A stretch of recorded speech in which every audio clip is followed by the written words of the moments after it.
Hello, hello, hello, and happy holidays and really happy new year.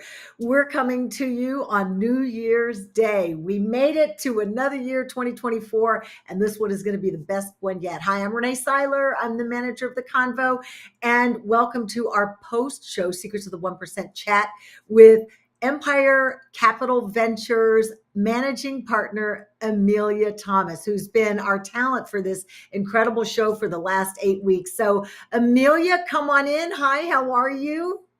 I'm great, Renee. Happy New Year.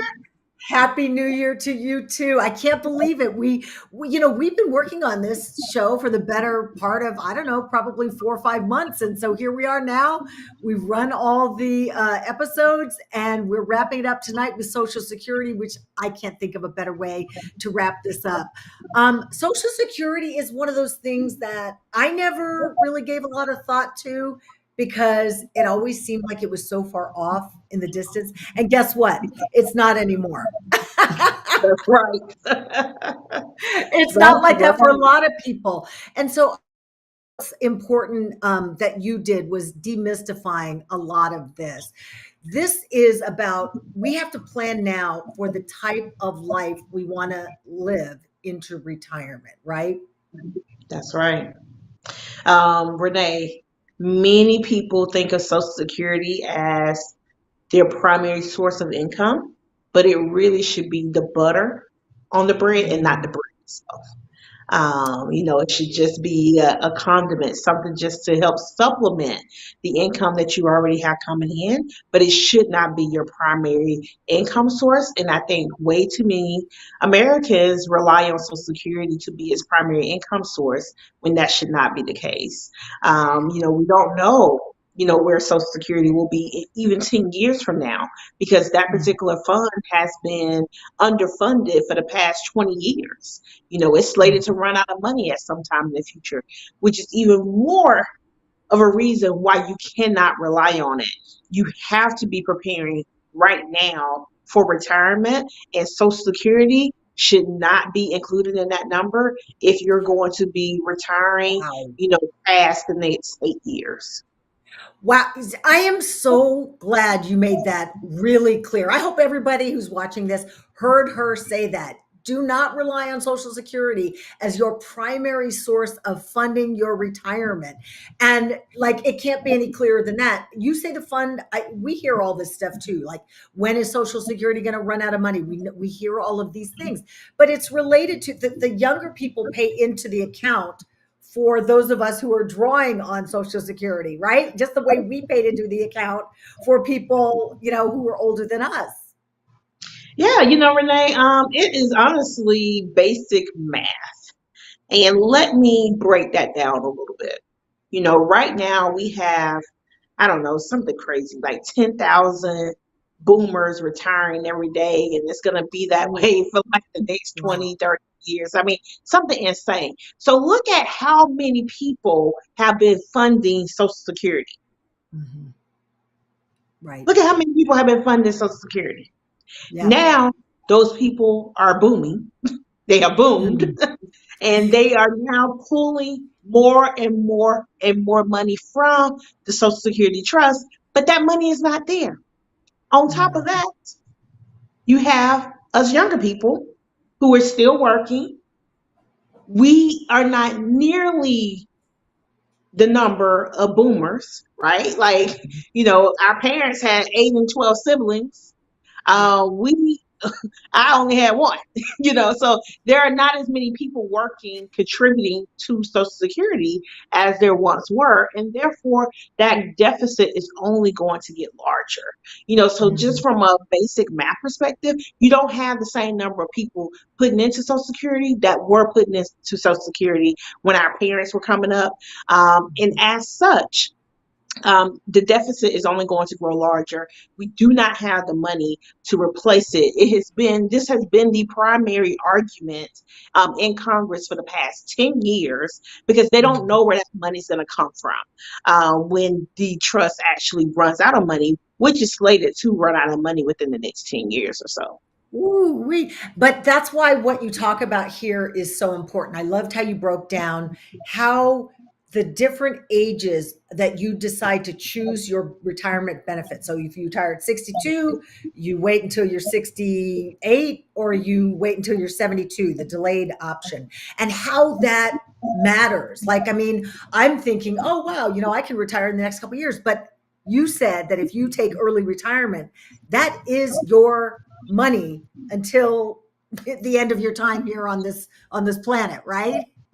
That's correct, Renee. Outside of cost of living adjustments known as COLA, um, you get a permanent haircut when you decide that I'm going to claim Social Security early before my full retirement age. So the earliest you can claim Social Security is age 62, but right now full retirement age is like 67.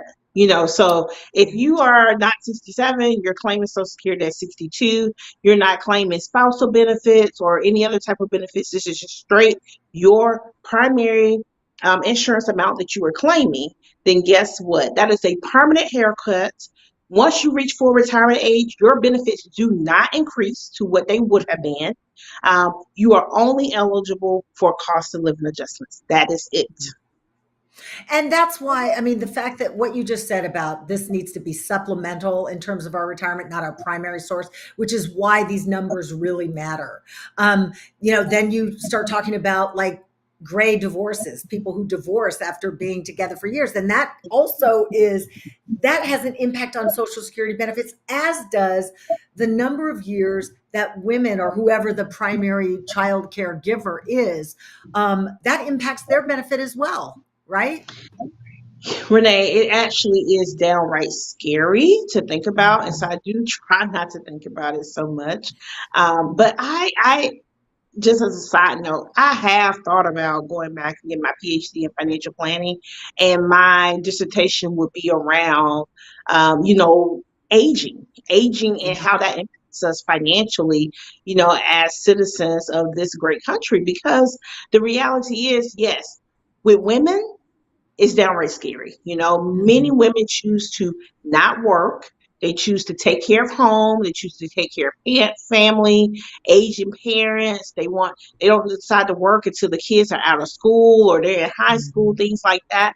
But guess what? At that point, you have less working years ahead of you than behind you, right? And guess what? Social Security is calculated based on your working years. So Wow. they take the top 35 working years in terms of income, and every year that you did not work in those 35 years, you get a zero Mm. for that. So think about Oof. a zero, a F, when you were in school. Do you remember how that impacted your grade point average? It was Right. Right. severe, and that was just one F. Imagine you had 15 Fs because you only worked 15 years. Oof. Your benefits Wow. would be very minimal. Now, if you were married during that time and you were married for more than 10 years, luckily for you, you have a little cushion. You have something to fall back on, and you can claim off of your husband's Social Security benefits. Mm. But if your husband also wasn't making a lot of money during that time, your benefit is still going to be lower. So, I mean, these are also things, just like I mentioned in last week's episode, like these are decisions that you really should not be making by yourself. Yeah. If you really are concerned about, hey, how is this going to impact me 20 years from now, 30 years from now? I really would encourage you to have a conversation with a fee-based financial planner. This is a person who's not going to be, trying to sell or promote a product. They are truly interested in giving you the advice that you need to make the best decisions for you and your family. And Social Security is a big one. Many Yeah. people do not realize the various facets that impact the benefits. And then some people are not even eligible for Social Security, Renee, believe it or not, because they have a pension plan in Wow. their state that pays into takes those Social Security benefits, pays into that pension plan, and you just get the pension. And so you have some Wow. silver service workers who are impacted by that. There are a number of state teacher retirement systems that are impacted by that. Like Texas is a big one. So unless you had another career somewhere else, you're probably not eligible for Social Mm. Security benefits. So like There are just so many different things that, impact your primary benefit amount. And if you are uncertain what that number is, just log into ssa.gov, pull up your statement. They produce one every 5 years to let what your benefit should be if you retire at full retirement age. Well, it's funny. I've been checking my account, so I I do that. But just real quick, just going back to women who might be taking the time off to raise kids, they have to work longer, right? So they have to, like, if you say took 15 years off during your primary working years, right, to raise your children, do you then, in order to at least try to defray some of what you lost, do you work longer? Yes, work longer, you have to Mhm. earn more, Mm, or you could potentially piggyback off of your spouse's Social Security benefits if it's enough. But if it's not enough, wow. then yes, you're going to have to work longer. Wow. And more than likely, it's going to be a combination of working longer and earning as much money as possible to help offset what you lost in those 15 years that you were raising the family. So just to wrap up here real quick, I just want to, I know I keep saying thank you, but this knowledge that you have provided for us, it really is invaluable. The things that I took away from this are, it's better to light a candle than to curse the darkness. Know where you are, ask questions, find a good financial planner. If someone is watching this and they say, you know what, I have a question. I like this Amelia Thomas person. How can I reach her? How do they reach you, Amelia? Yeah, absolutely. So our website is www.empirecapitalventures, V as in Victor, Entures.com. And you can also email us at support@empirecapitalventures.com, as well, and someone will be in touch with you. And Renee, can I add one last thing? Absolutely. I think it's just important to note that if you watch this entire series, you would notice that every single episode came back to planning.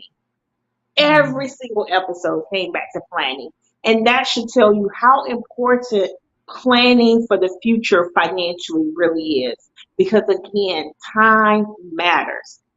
If you can get started on a number of these things in your early 20s, mid 20s, early 30s, you have much greater chances of being financially secure in retirement with or without Social Security. So I think it's just important to note that, you have to plan. You have to plan, you have to activate, you have to start putting money away, even if it's only 25 or $50 a month. We just have to get started. So it's funny we're having this discussion because I had the same discussion with my now 25-year-old son. I said, are you in your company's 401k? And because you're only 25, imagine what the next 50 years could look like for you if you start saving now. Exactly. So I'm going to be hammering that home for quite some time. But Amelia, again, thank you so much. Thank you for your time, for your knowledge and your talent. Really, really appreciate you. Plan ahead, and just great information. Thank you, Amelia, so much, and have a great and safe and healthy 2024. Thank you, Renee. Same to you. All right, thank you, and thank you all for joining us.